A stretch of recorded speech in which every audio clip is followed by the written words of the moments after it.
Well, my name is Zoila. Everyone calls me Mimi. I'm a therapist, but currently I'm a stay-at-home mom. And we have an 11-year-old boy and an 8-year-old boy that we birthed. And then we have Zhoe, who's our little princess, and she's 9 months old. And I'm Ricardo, and I'm a software developer. And I've got all the same kids she has. Just met through a mutual friend in college, and we became good friends, and we went out on road trips, and then somebody needed a roommate.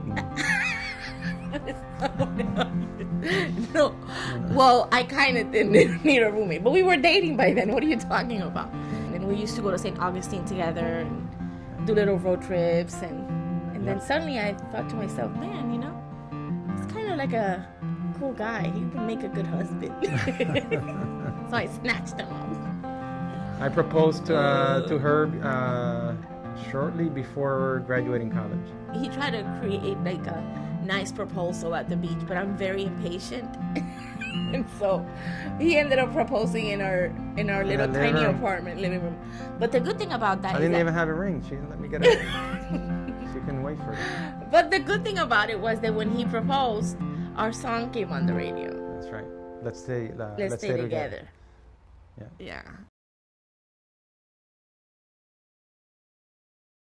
In 2000, we moved to Chicago, and shortly thereafter, maybe 4 months thereafter, we got pregnant. We weren't really looking to get pregnant at the time. We were 24. We were really young. Ricardo had just graduated college. For the first 5 months, nobody could figure out that I knew I was pregnant. All the tests were negative. All the tests were negative for 5 months. And you were 5 months late.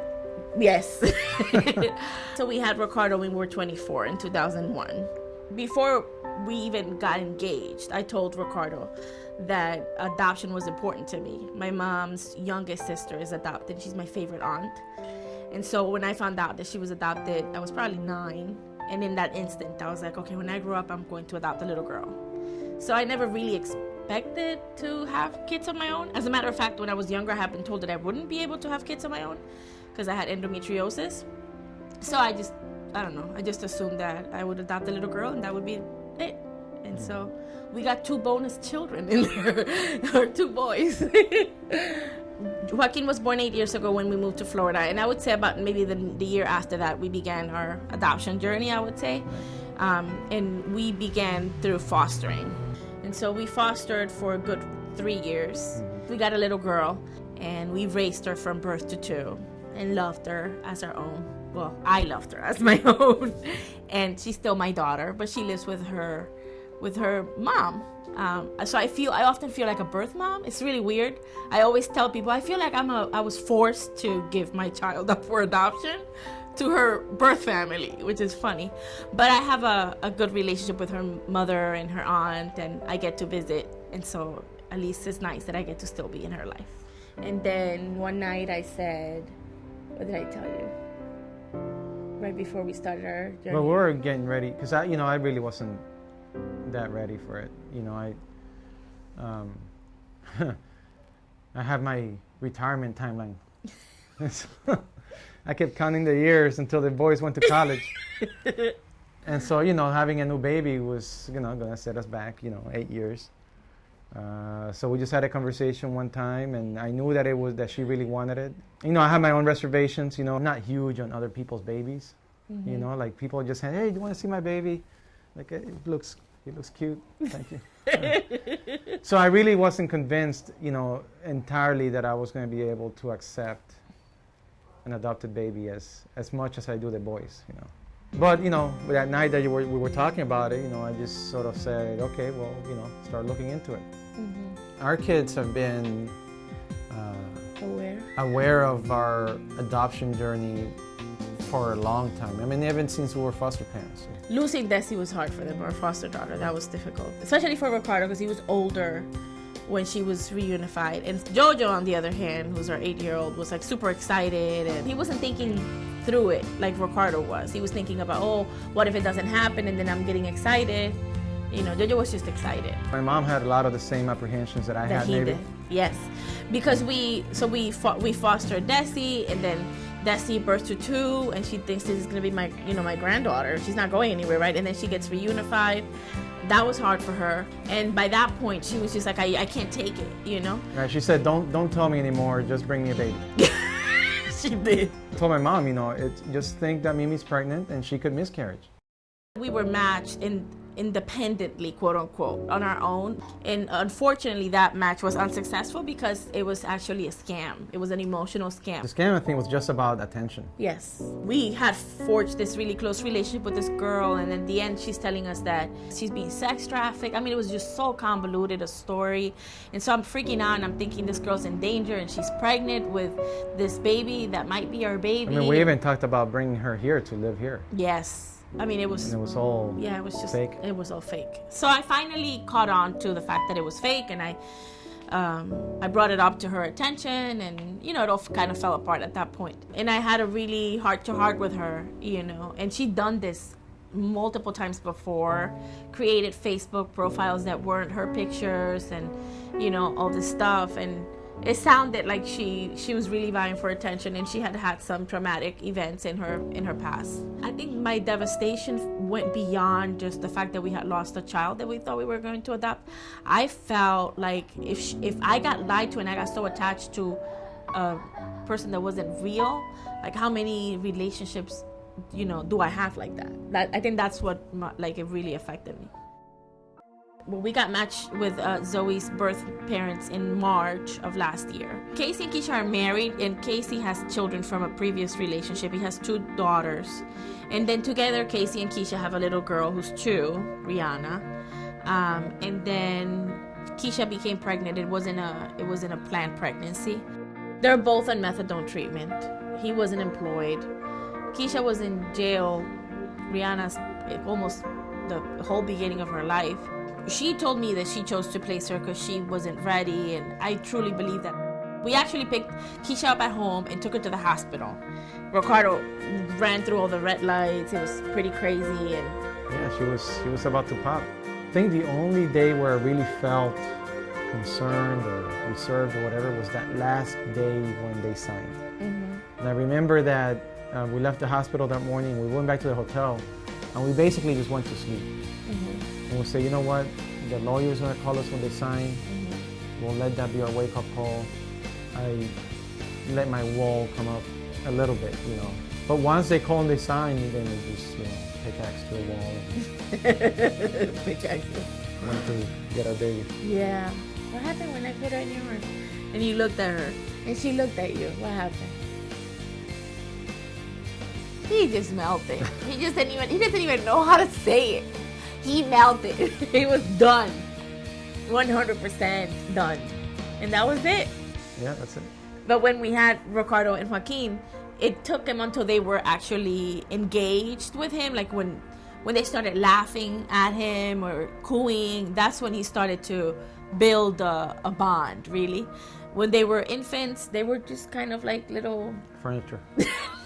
Little worms to him. There's a lot of men that feel that way and they just don't want to say it. You're right. And I appreciate that you're honest, son. I appreciate that. There's an essay I read a long time ago that was called A Father's Love is Learned. And it talked a lot about how moms have a baby for 9 extra months than the dads do. Bottom line is, when I placed her in his arms, like all of that completely melted away. And I could totally see it in his face, and I could see it in the picture that I took of the 2 of them. He's just completely enamored. And to this day, she has him wrapped around her tiny little pinky. Sadly, Zoe didn't get discharged, and we stayed in the hospital with Zoe for nearly 4 weeks. Almost a month, yeah. Yeah.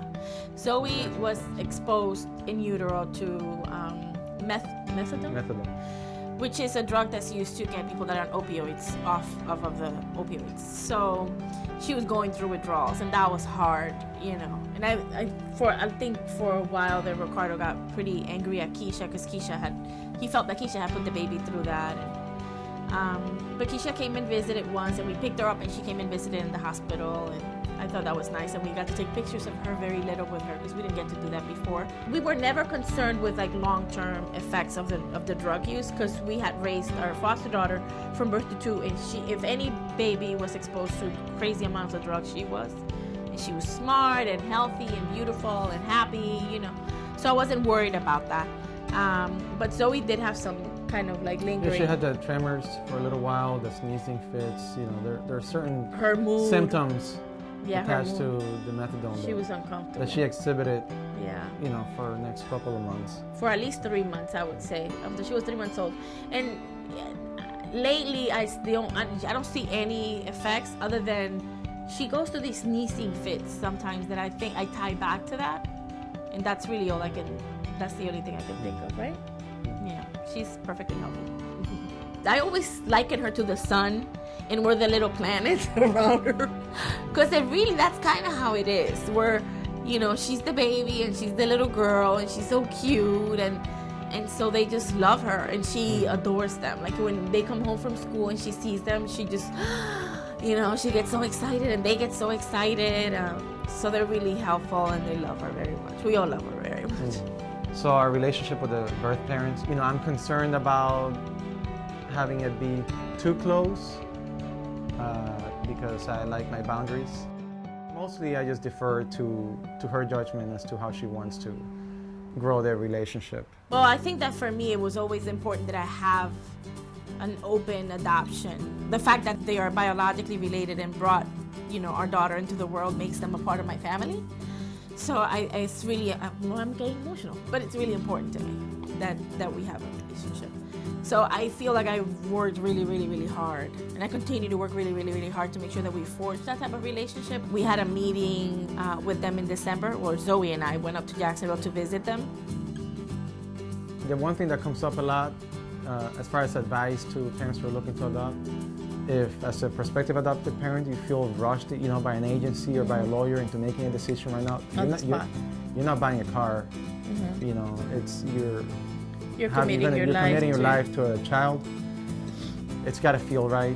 I think that there are many people that have felt rushed and still made the decision and still ended up with the child that they felt was their child. I truly and honestly believe that every child ends up where they're supposed to be. I'm a strong advocate for open adoption. And so that's something that I think, you know, prospective adoptive parents need to look into, you know. Being an adoptive parent means that you're going to have to open yourself up to a group of people that maybe you would have never been in any way related to or talked to, but that's enriching. You're going to learn something from that if you allow yourself to, and it's in the right interest, the proper interest of your child. Having said that, though, like I've told Keisha and Casey, Zoe's birth parents, you know, if we ever go to a visit and you're high or drunk or anything like that, we're walking and we're not coming back until you're right, you know. So we're going to have to make decisions as her parents, and if they ever were in a situation that we felt wasn't safe, then we're not going to put our daughter in that situation. But otherwise, I guess my advice would be just educate yourself about what it means to be an adoptive parent and what it means to be an adoptee. You know, there's a whole group of people that are completely opposed to adoption, birth moms that have been hurt by the process, birth moms that put themselves in a tough position themselves. But really educate yourself by looking at all of those situations. Don't close yourself up into, oh, well, this is the way it is for all people, because it isn't. You know, it's very broad and there's a lot going on, and educate yourself. I'm all about human relationships, so there's an added level of reward for me and difficulty at the same time to have her birth parents and her sisters. From my point of view, they're part of my family, and that, you know, I'm enriched by, you know, meeting her birth parents and getting to know them better, and them getting to know me better. And we come from completely different walks of life, different cultures. You know, they're Caucasian and Ricardo's Puerto Rican, I'm Dominican. So that adds a level of complexity and reward, I guess, from my perspective. The reward is ours, that we get to raise her and see her grow and laugh, and I think that's rewarding for sure. And if anyone has especially any men that have any concerns about their ability to love a child as their own, that maybe Ricardo can serve as an example. And that's not the case, right? That's really it.